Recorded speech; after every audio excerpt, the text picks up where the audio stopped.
So this lesson revolved around introducing data collection and picture graphs to my students.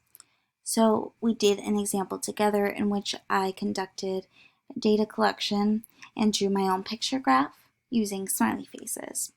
And then after that, students were given the chance to create their own picture graph and collect their own data based on anything that they want in the class.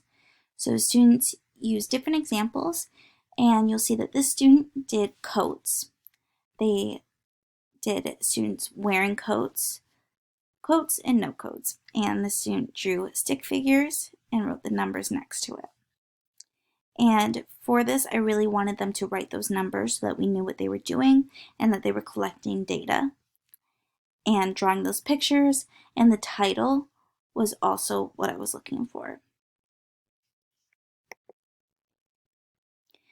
This student did people wearing blue, and I made a note that they did not add a title because 8 persons not wearing blue is not really a title. It's people wearing blue and not wearing blue. So you'll see that they said wearing blue. There were 6 people wearing blue and 8 people not wearing blue. I also wish that they had included the number as well. Next, we had students wearing orange masks. It is up here, but it is cut off a little bit because the student did include their last name, and I do not want their last name in this video, unfortunately. But their title was wearing orange masks. And they drew stick figures of people wearing orange masks and people not wearing orange masks. And the student receives math specialist help, so the math specialist did draw the little symbol for them.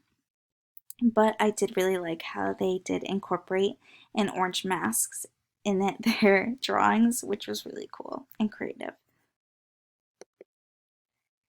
And lastly, we have people wearing blue, and the student drew smiley faces. They put blue and not blue. And then I also drew the symbol for this one, as the student did need a little help with that.